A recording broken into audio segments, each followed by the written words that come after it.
All right, so welcome to another deep dive. Today, we're going to be cracking open the book of Echotruth. We're looking specifically at Chapter 2, Lost Focus, Reclaiming Pace in a Tech-Driven World. It's kind of funny, you know? Yeah. We're using all this tech Right. to talk about tech overload. Right. Yeah. But anyway, this chapter, it really dives into some deep stuff. Truth, focus, miracles, even calls us like gods and goddesses. That's right. Yeah. So I'm really excited to see what we uncover here.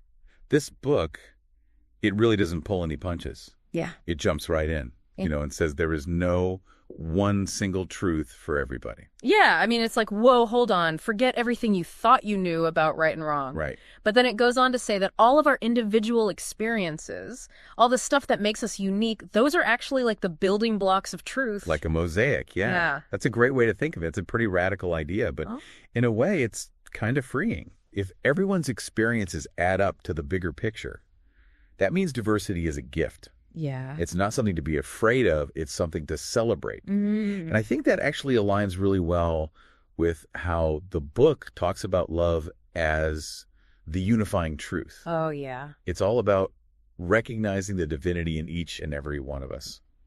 What stands out to you about that idea? Well, I mean, honestly, thinking about all the arguments I've gotten into, I was so sure I was right and the other person was wrong. But like, what if we were all just seeing different sides of the same truth? I mean, that's what's so cool about this perspective. It pushes us to understand each other Right. instead of judging each other. Yeah. But then the book goes a step further. It says that even chaos can help us see the truth. Like, it's not something to fear, Oh, wow. but something to, like, embrace. Yeah. Does that make sense? At first glance, it sounds kind of strange. But I guess when you think about it, when things are chaotic, it forces you to confront all the things you don't want, which then makes it clearer what you do want. It's like getting totally lost and then, boom, a new path just appears. Right. Right. Exactly. It pushes you out of your comfort zone, makes you see new possibilities. Yeah. And here's where it gets really interesting. Okay. The book says that even when everything's falling apart, our souls are actually wired for joy. It's like this underlying truth. Joy is at the core of it all, I like that. of everything, not just like our physical lives, but everything. Yeah. Does that idea resonate with you? It's a really interesting way to think about it. Like, even when things are rough, there's this undercurrent of joy that's always there if we know how to find it. Exactly. Which brings us to another really interesting idea, miracles. Mm-hmm. Okay, got to be honest here. I'm kind of skeptical about miracles, but this book presents them in a totally new way. Yeah. What are your thoughts? Well, I think the book's really saying that miracles aren't like supernatural events. They're actually just shifts in perspective. It's about aligning our human way of seeing things. With our soul's much broader awareness. So maybe miracles are happening all the time. Right. We're just not seeing them because of our limited perspective. I was actually just thinking that we get so caught up in our day-to-day routines, we miss the little hints from the universe, the little synchronicities, Right. the winks from the cosmos. Exactly. Yeah. And this book says that we're not just passively watching these miracles happen. We can actually create them. Wow. It talks about manifesting money, healing from illness, even the things people say Jesus did. It all comes back to recognizing our own power as, and I love this phrase, gods and goddesses. That's quite a statement, don't you think? Yeah, that's a big one. But before we get into that, I'm curious about the practical advice. Okay. Like, it talks about finding our center through meditation. And it says when you're centered, like, disease and disorder can't even exist. That's where the book ties the metaphysical and the practical together. It's all about the connection between focus and healing.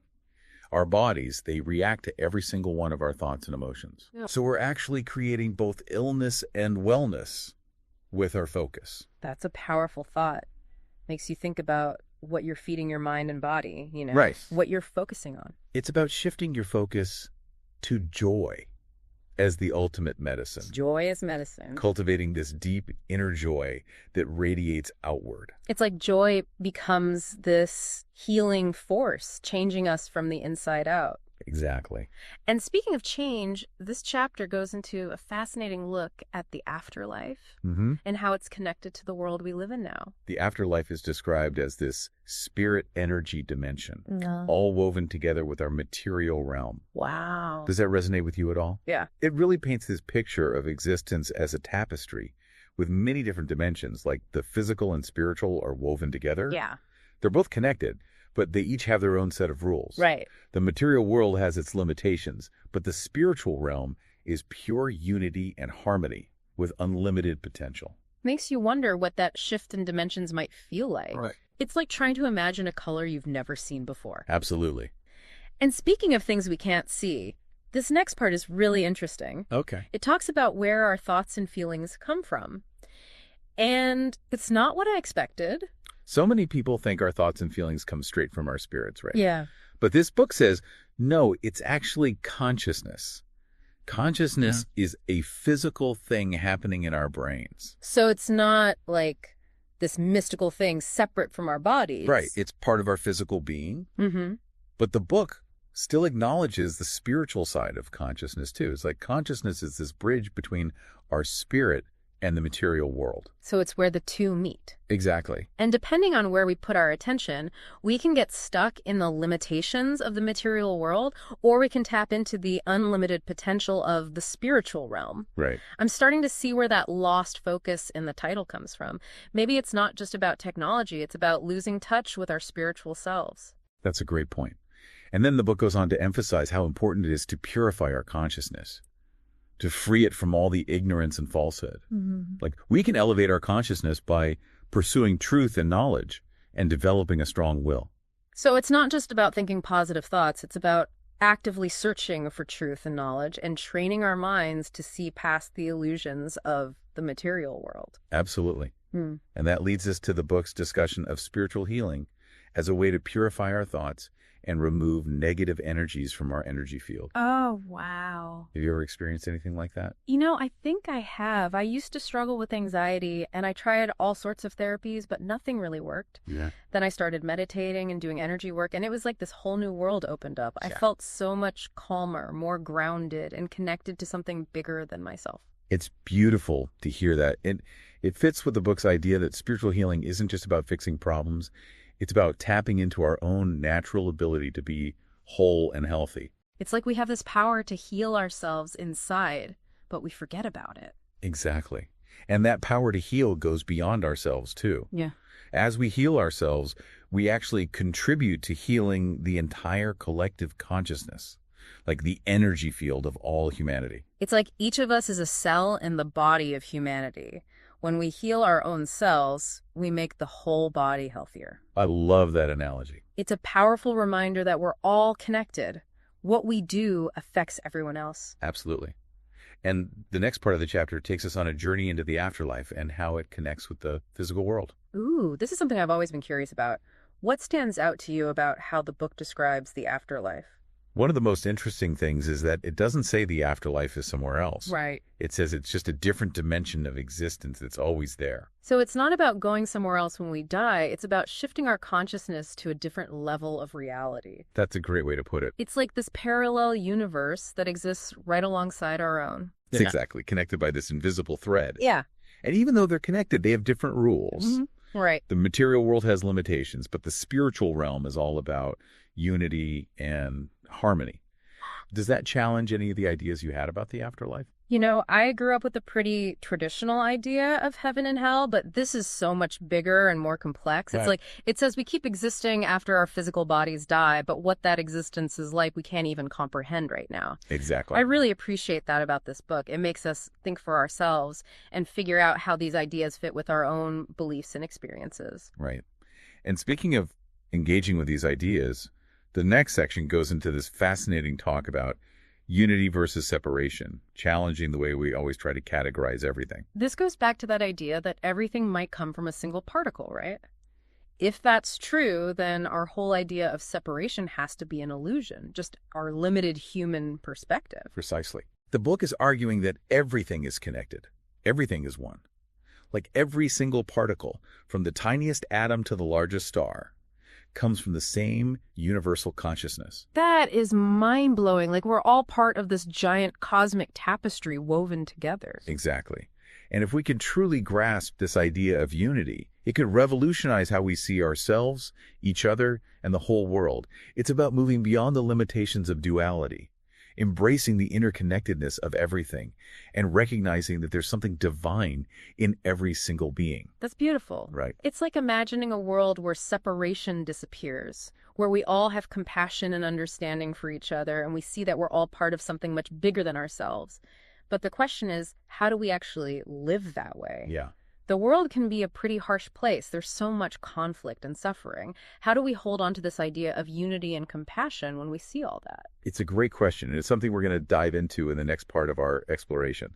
We're going to explore the text's practical advice on how to develop unity consciousness, how to see past the illusion of separation, and how to live a life that reflects the truth of our interconnectedness. I can't wait. This has been such an inspiring conversation, and I'm excited to see where it goes next. Me too.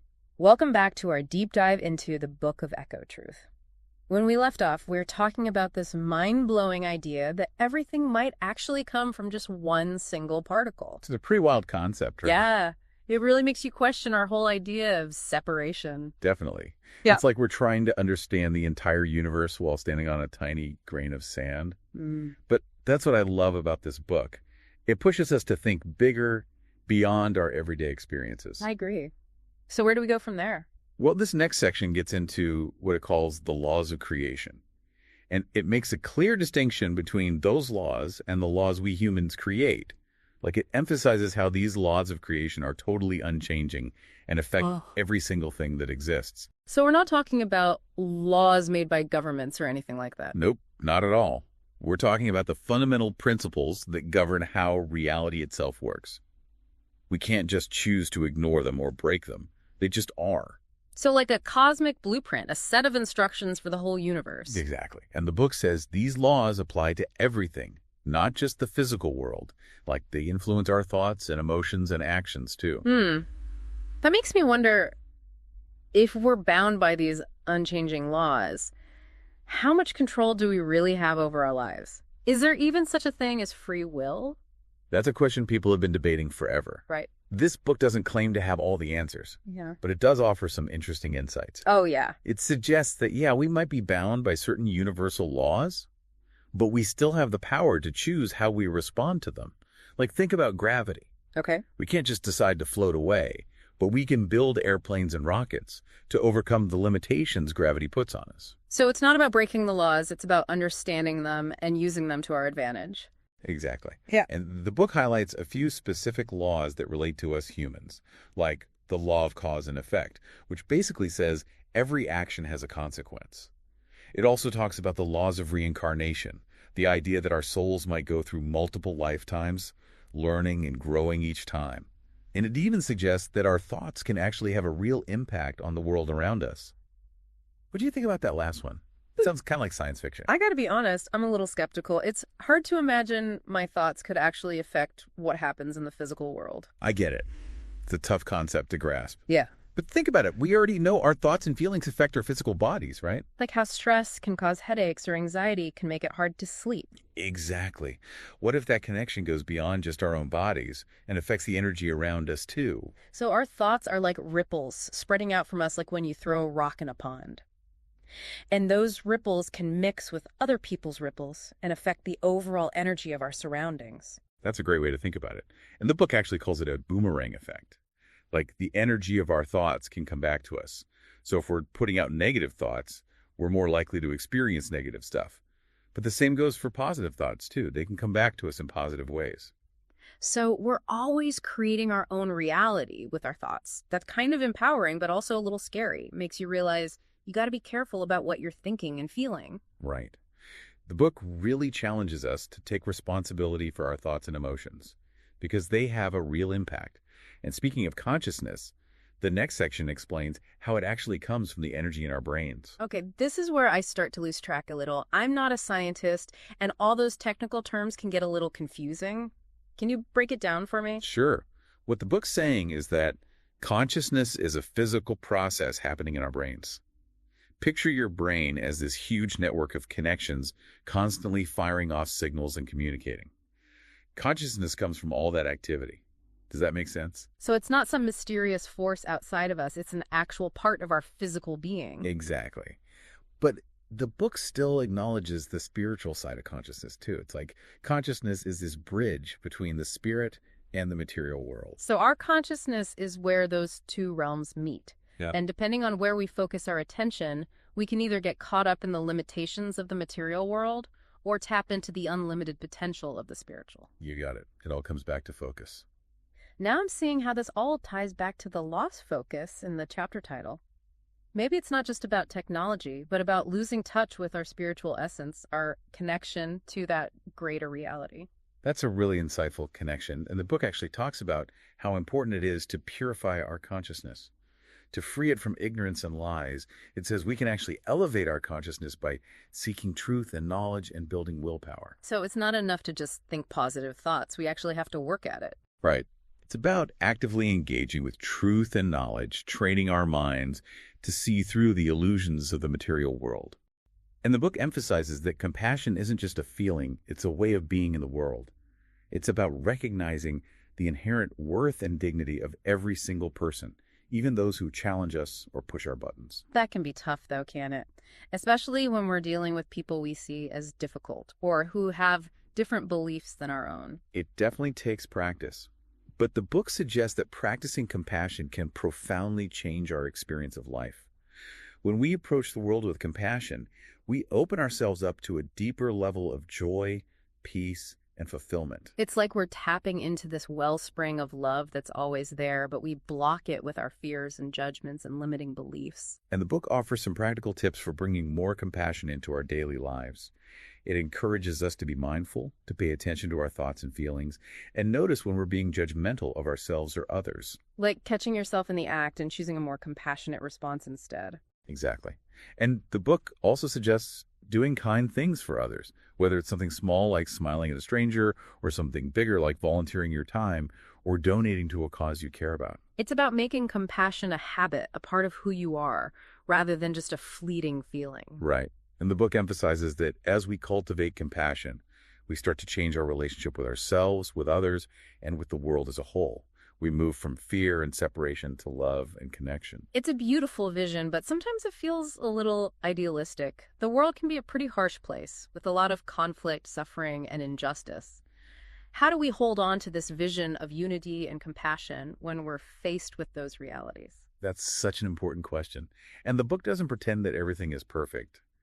It acknowledges the darkness and challenges in the world. So it's not about denying that those things exist. Right. It's about finding a way to hold both the light and the darkness, recognizing the challenges while still focusing on the potential for healing and transformation. It's like walking a tightrope, balancing realism and optimism. Exactly. And the book suggests that gratitude is one of the most powerful ways to maintain that balance. When we focus on what we're grateful for, we shift our attention away from the negative and tap into a source of strength and resilience that can help us through difficult times. Like finding those silver linings, even when things are tough. Exactly. It's about remembering that even in the midst of challenges, there's always something to appreciate. It reminds us of the beauty and goodness that's still out there in the world. So gratitude isn't just a passive feeling. It's something we actively choose to cultivate. Exactly. It's a conscious decision to focus on the positive aspects of our lives, even when things are difficult. Like training our minds to notice the good, to savor the simple things, and to find joy in what we have. And the more we practice gratitude, the more we realize how much there is to be grateful for, even when we're facing hardship and adversity. It's like a muscle we can strengthen, and the stronger it gets, the more resilient we become. Beautifully put. And I think that's a perfect place to end our deep dive into the Book of Echotruth.